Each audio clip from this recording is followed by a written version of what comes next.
Welcome back, and many thanks for staying with us. Apologies for the interruptions there that occurred, especially as we were listening in from Rashu Adid, who is in Koboko. Updates on what is no doubt a development.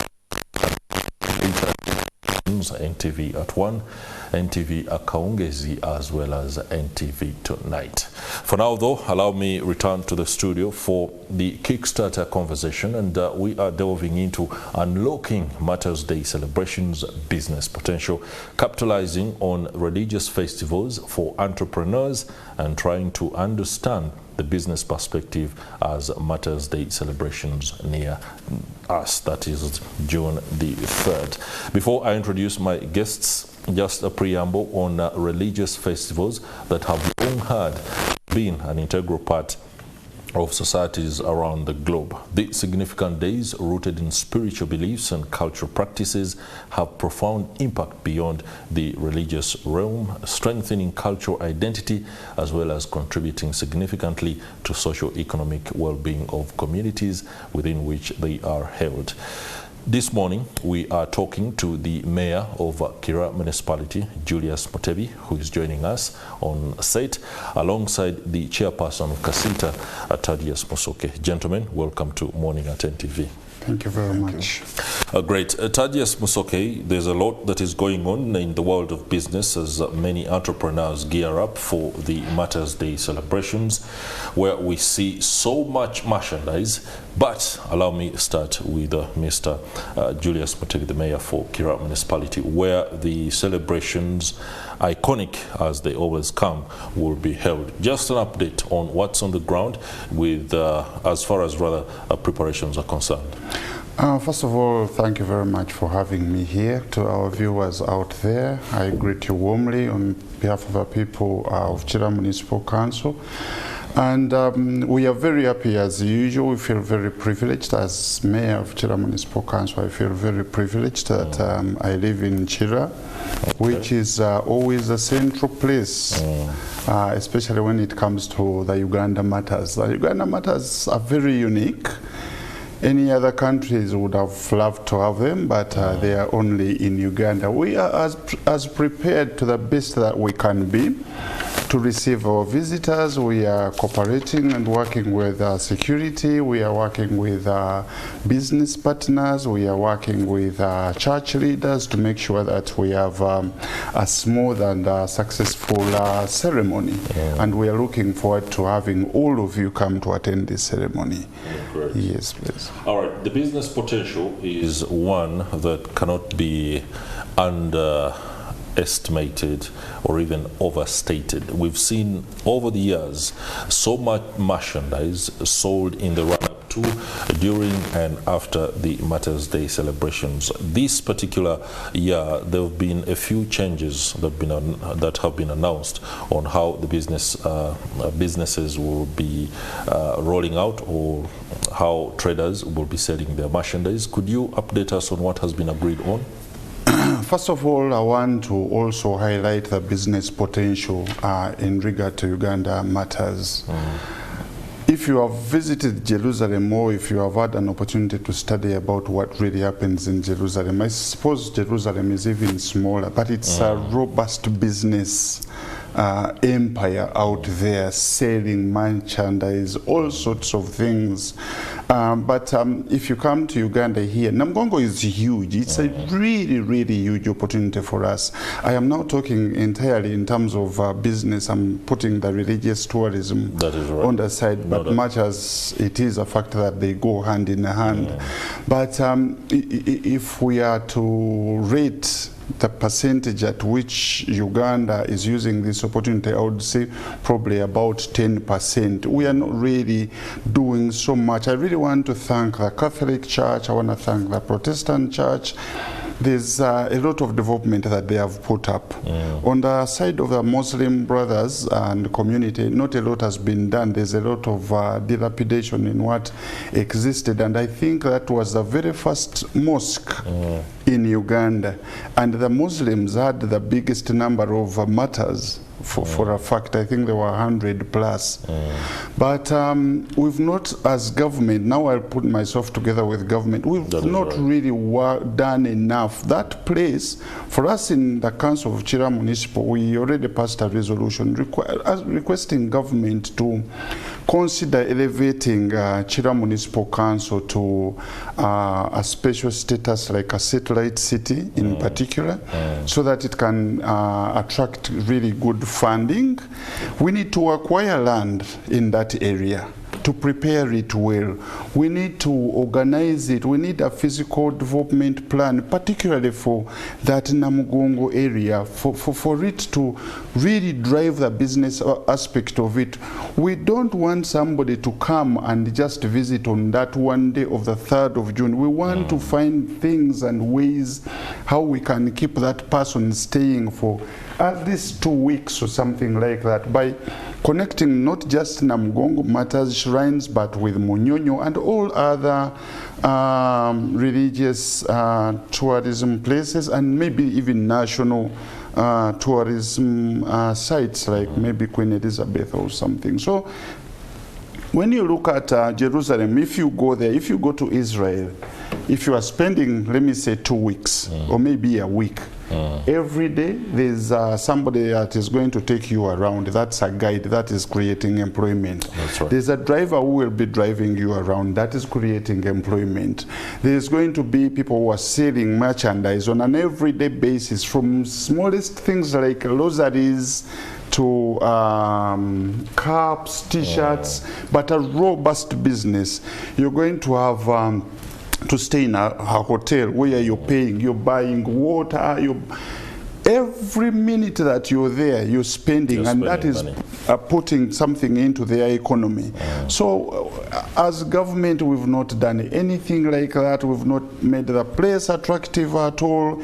It is shambolic. It happens like an emergency every year, and yet we know very well, and we should be planning for it really well, create infrastructure.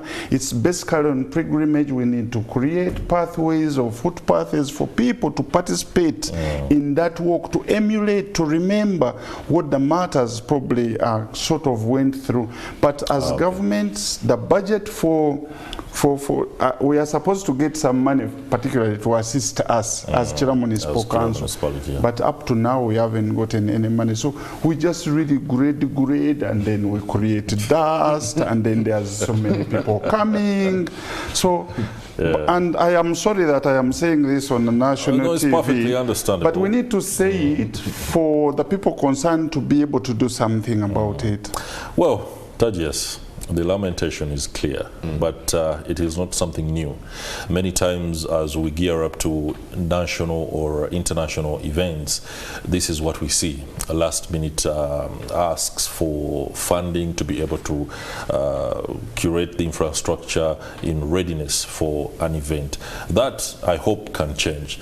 But when you look at the potential that Namugongo has over the years, many of us have seen, especially if you've gone through school, 5 days too, people have already begun taking positions and lockups, spaces, selling merchandise, selling all sorts of goods and offering services.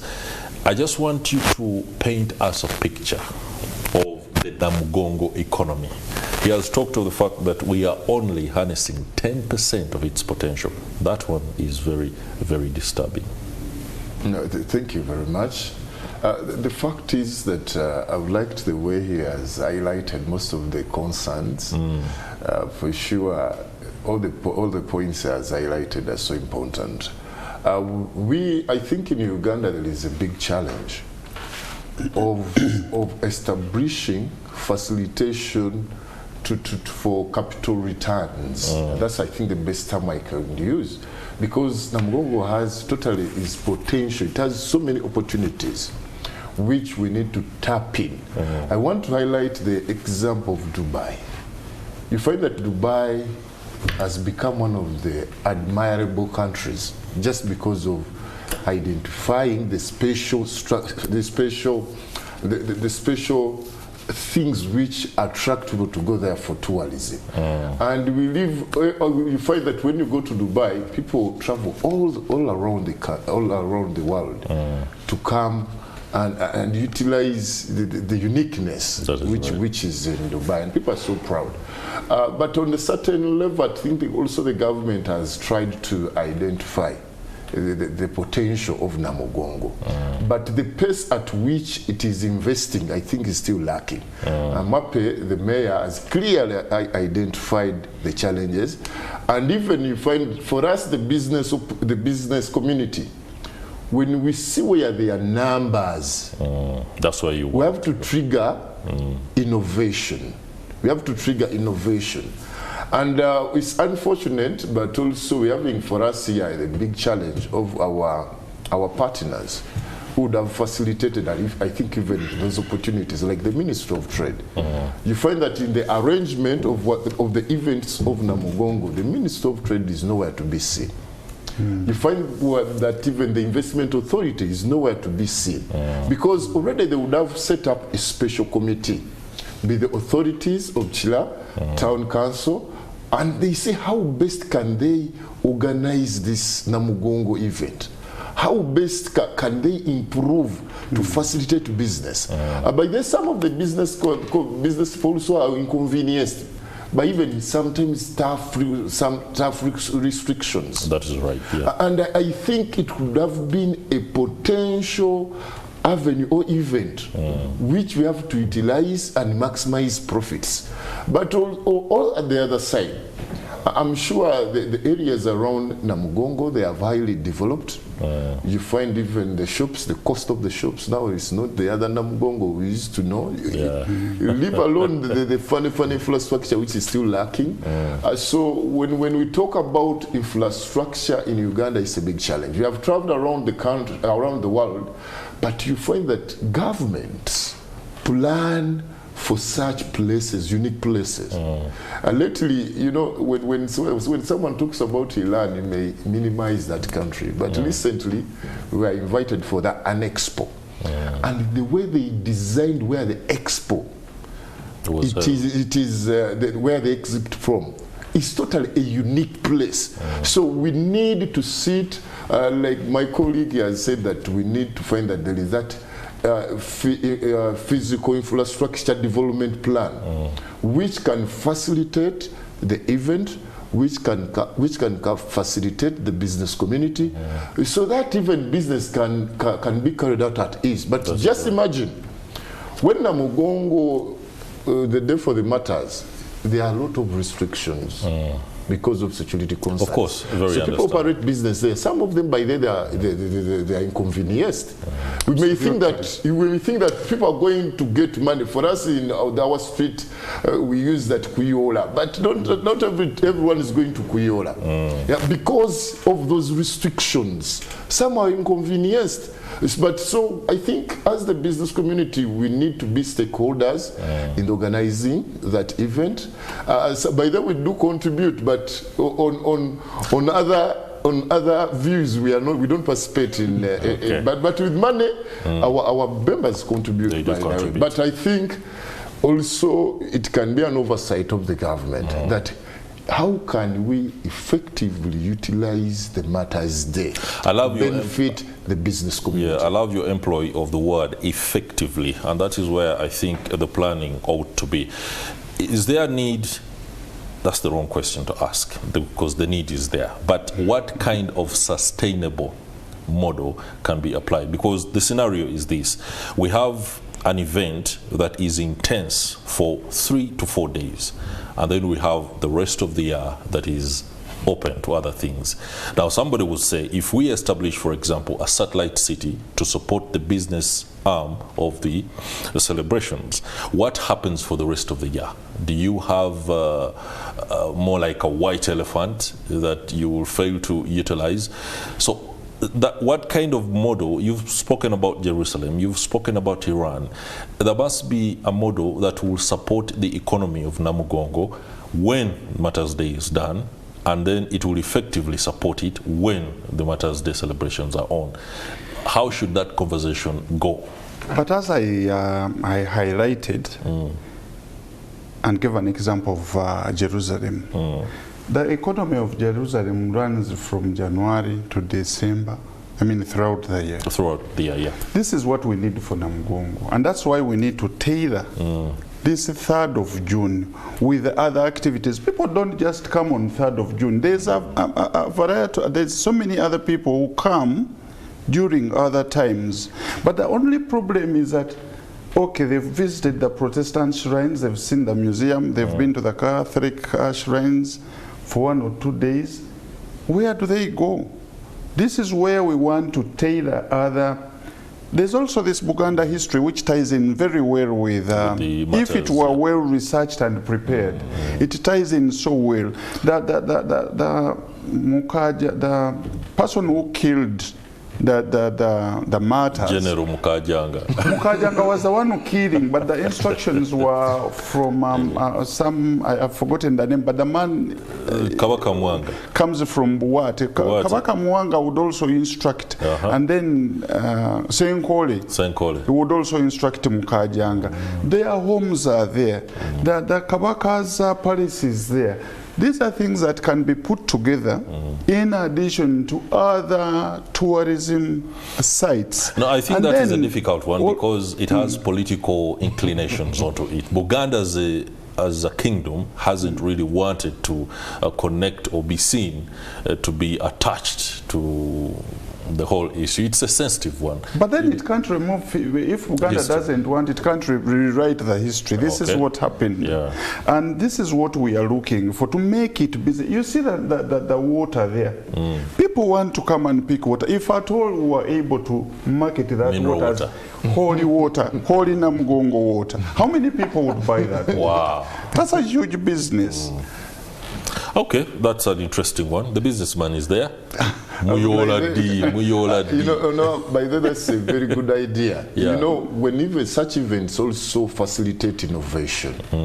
So, like such ideas, by the way, it's a good idea. I think even now, the authorities of the Catholic Church or the Protestant Church can try to innovate into that, because the good thing now also churches have become so innovative to make sure that they widen how church activities can be financed. Because even I remember when we used to go to Namugongo and we just get that water in the jerry can, and the way you could protect that water. So there is that belief that when you use that water, it can heal. So it has so many assumptions. And belief is almost like medicine. And by then, for me, when I used to take it, I could even get at least so many blessings. Do you know that in Jerusalem they even sell clay, that clay from Red Sea, I think? No doubt. They scoop it there and then sell it to you. So literally they sell anything. All right, no doubt. The type or a brand of mineral water that is attached to the church would be a good one. All conferences and symposia held under the auspices of the church would use that mineral water instead of another brand. But this year, we've been told that the business persons will have to go to a certain other place. Talk to us about what area that is, how it has been designated, so that the congestion that we often see, even us as broadcasters relaying the events of the day, does not occur. Okay, during the discussions of how, you know, Namugongo keeps changing. Every time the operations in Namugongo keep changing because the numbers become bigger and bigger and bigger every other year, and the projection is that Namugongo will never go away. The history of the Uganda Martyrs will never go away. That's right. And we grow as a population, and that has a knock-on effect on believers. We face a lot of problems in life. Namugongo is a sanctuary to run to and pray. So this time round, the SFC and other security agencies came and said there's going to be no trading at all. And of course, as leaders, we were very much concerned because Namugongo goes hand in hand. Prayers go hand in hand with business. The people who have come to church want water. They want food. You know, they want other shoes. Yes. By the time you arrive in Namugongo, the shoes are worn out. Exactly. New ones. Exactly. So We thought that this would not work, and in any case, even if it were to be done, it would be gradual, but an alternative would be given. So we argued and argued, but eventually we came to sort of a 50-50 midway, and we said, okay, we let the police erect barriers, metallic barriers, on the left and right, slightly beyond the road reserve. That is right. But it also creates a lot of discomfort because, as you said, inconveniences. These are people who own this land. It is their land. This is an opportunity for them to make some money. It comes once in a while, and then you tell them you won't be able to trade in front of your shop because we really need that land for now.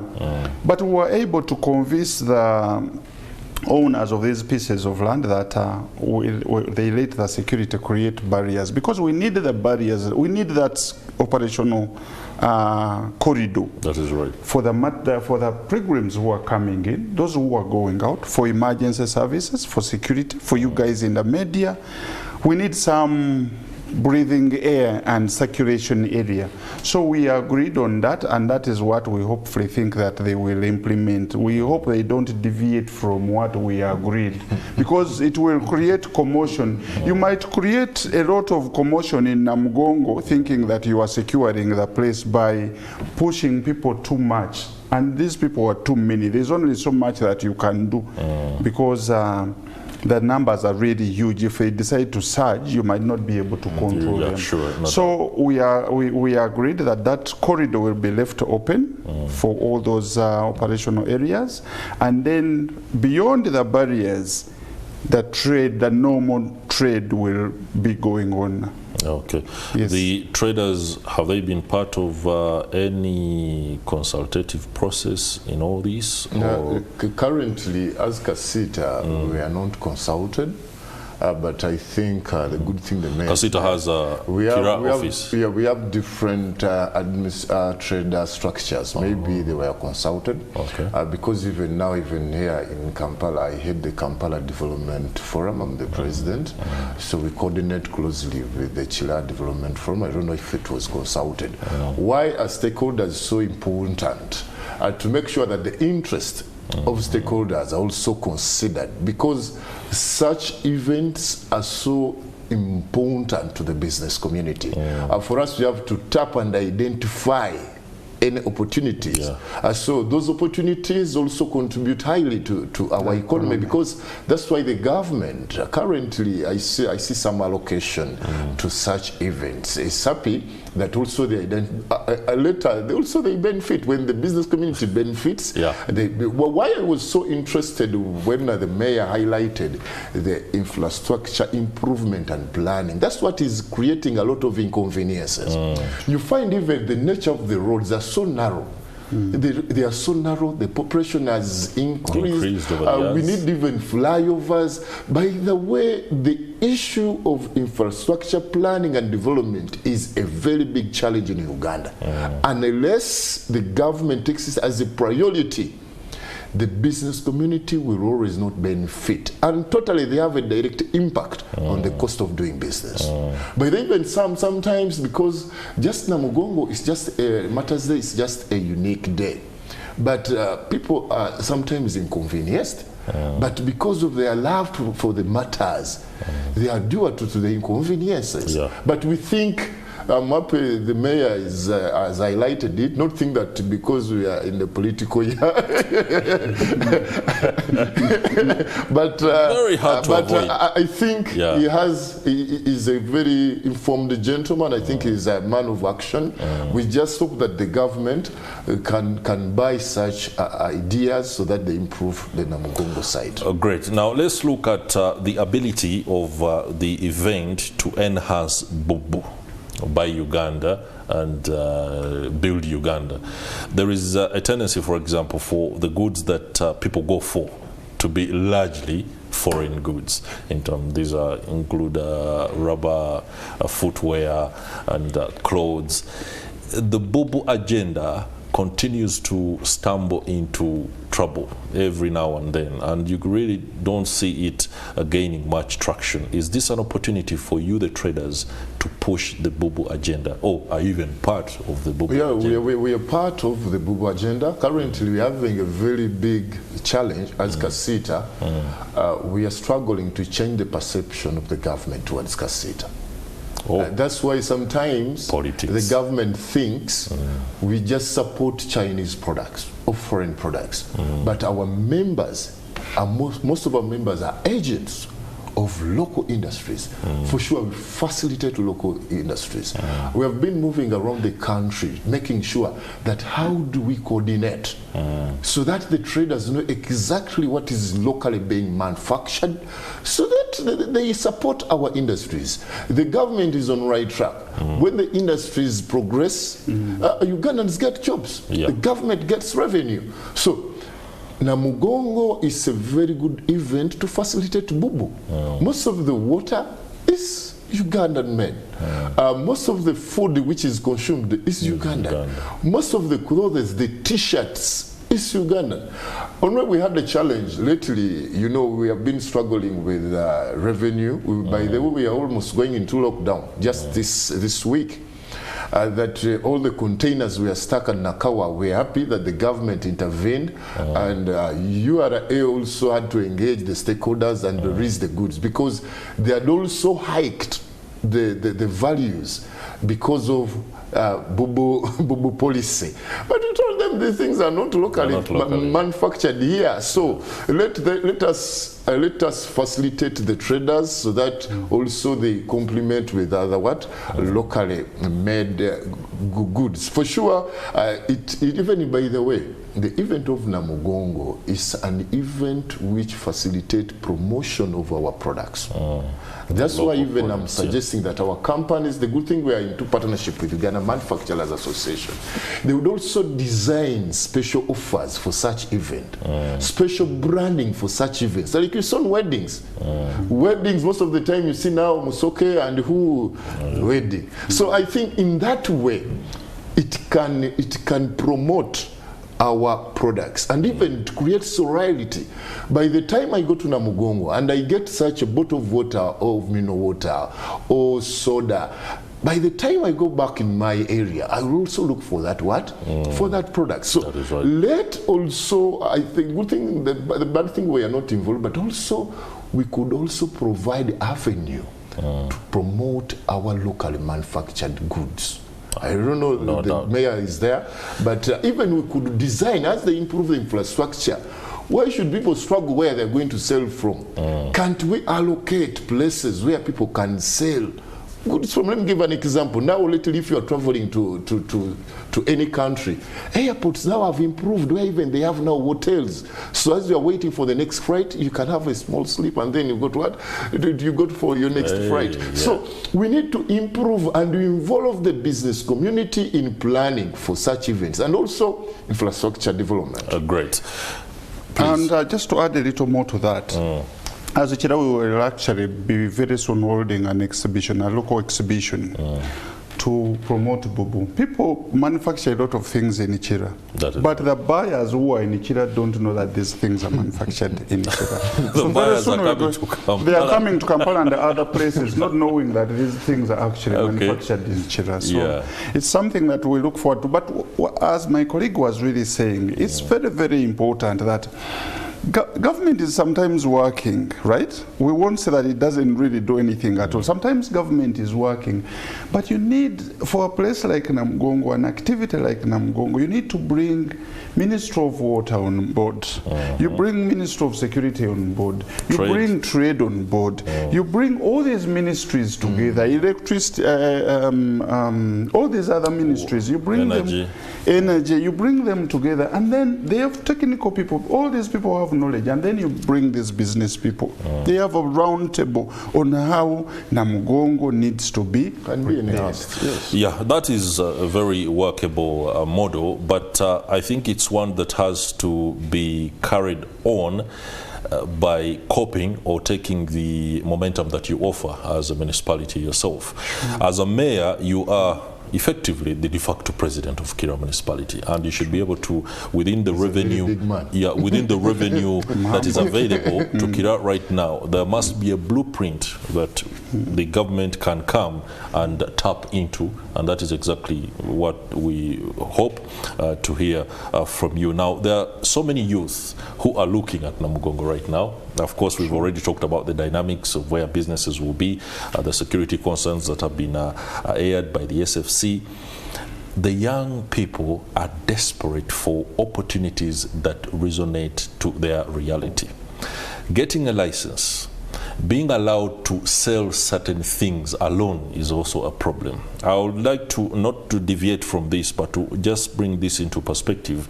I was one time at the City Hall, and I saw young boys who were being bussed to Luzira on remand on account of selling eggs in some of these, and that is something that I think should be looked at holistically. There are so many of those that are going to be coming around Namugongo. I don't know what safeguards they have, because it's very rampant for security or even KCCA enforcement officers to rough them up, and there is fear among the youth that the municipalities, the districts, the local town councils do not actually want them to do business. You, as the de facto president of Kira, what are your assurances? It's a little bit different from Chira, even where not many of them were involved in the discussions with the security agencies. We were there to actually make a very good argument for them that they be allowed to work, they be screened, because the important thing is about screening. Security, screen them, but allow them to work. Let them work in the gazetted areas. It's very, very important. People are unemployed. This is what we were telling security, that people are unemployed. Instead of using this little opportunity that there is, then we chase them away. We thought that's not right. And outside Namugongo, what we did in Ichira, we encourage, we don't pick people's stuff anymore like they do here in KCCA. What we try to do is to try to organize them, take medical tests of them to make sure that whatever they are selling, they are safe in terms of their own health. And then we have a distance from the road where we allow them to work, and as long as that person clearly keeps that area clean, they are medically tested, we let them work. Because there's let's agree, we are here, we are men. A lot of our women, not yours, maybe not his, maybe not mine, but the ordinary woman will want to come out and fry chips of fries. And there's somebody desperate out there who wants to eat them. So the market is there and the supplier is there. We cannot stand there and suffocate them. What we need is regulation, and this is what we are also telling the security forces, that what we can never separate business from the Namugongo matters. But what we need to do is regulation. This is what we have in Ichira. All right, no doubt these are all ongoing concerns that I hope can be rectified, attended to. I would be remiss if I do not ask you to share your points of reflection for the Ugandans. I don't know whether you're Catholic or Anglican, but whichever designation or dominion rather you are, there are issues that the people need reassurances on. People are grappling with so much. The unemployment you've just talked about is there. There are also concerns about religion itself, how to realign and be really productive without necessarily going off the board. I don't know what your sentiments are on that, but looking at Namugongo as we are gearing up for Martyrs Day, I'm sure there are messages that you would love to offer the people. Me personally, I'm a Catholic, but of course I want to agree with you and a bigger community in Uganda that people have a lot of problems. People have debts. People have huge loans, people have family issues, people don't have an employment. So a lot of people are running to religion. But then they are also moving from one religion to another, thinking that maybe there's miracles here. And there's also interesting. A lot of I won't call them maybe fake, but not so upright preachers out there making outrageous promises, but also siphoning a lot of money again from these very poor people. So my words of courage would be to all those people out there who are facing problems of all sorts, that stay where you are and keep believing in that God, that one God that your heart tells you to believe in. But don't keep hoping from one religion to another. A lot of money will be stolen from you much as you are desperate, and then miracles just don't happen as they used to happen. That's my word for people out there. That's a tight one for Thaddeus. But anyway, I want to thank you, by the way. The way you highlighting your points are so important for the nation. Also, I'm a Catholic. I don't know how you've selected the guest today, and also is a member. I had absolutely no idea about the So I don't know how you selected, but I don't want to repeat, but almost we are on the same page. But I want somehow to also to add something on this submission before that, that we need to assist the youth. In Uganda, we're having a big challenge. We're having several now coordination. We're having now international missions. And what we have discovered, what other countries have done for these other small, minor businesses, they align them to make sure they have those associations, cooperatives, which facilitate them to develop their business, to enable them start like a small business and become serious businessmen. This one aligns so many opportunities, people can fund, and I think the good thing now, my brother, I think we shall spare time. Also we share notes. How do we facilitate as KACITA to assist those small businesses? Because that's our agenda, that's our goal. Even currently now the government has released money which is called Katale loan. Unfortunately, that project is so good, but can you imagine now such like a vibrant association like KACITA? I just saw newspaper being launched. I said, now these people really benefit, because we need to assist our comrades, because some of us, we started like vendors. Now we developed into investors in this country. So I think when we share with our colleagues, they also they know, hey, I can start small, and then also I can develop, and I start even paying taxes. So I'm happy they have a unique model, but also when we add more new ideas, you never know, our comrades may also benefit. No doubt. And then also in a special way, I want, you selected a very unique topic today. Because at times, such events, Ugandans take them for granted. We don't digest and identify the opportunities. I want to thank your team and you personally for having such unique insights. I think even his experience, because for sure some Ugandans watching, they don't know the opportunities of Namugongo. And even some of government officials, they may have taken Namugongo for granted. Now what are these people going to do there? But there are so many economic potential and opportunities which we need to explore. No doubt. Thank you very much, Thaddeus Musoke, Chairperson KACITA, and Julius Mutebi, Mayor for Kira Municipality, for what's no doubt a very, very inspirational insights as well as perspective as Uganda gears up for celebration of Martyrs Day on June 3rd. For those of you that are making your way in whatever capacity to Namugongo, it could be for religious or spiritual renewal. It could also be to position yourself in order to gain from the business opportunities. Please ensure that you adhere with the various modalities that have been put in place, especially by the security forces, but also by the organizers. Safety is important, and you and I understand that so many unscrupulous people out there want to use such events to unleash mayhem and harm. So if you are told to do certain things in a certain way, please do cooperate. I'd also love to ensure and emphasize that Nation Media Group, NTV, and its affiliates will be covering this exclusively and with all the perspective to ensure that as you celebrate, you know exactly the context within which you are operating. That will do it for the Kickstarter. Morning at NTV does continue. Do stay.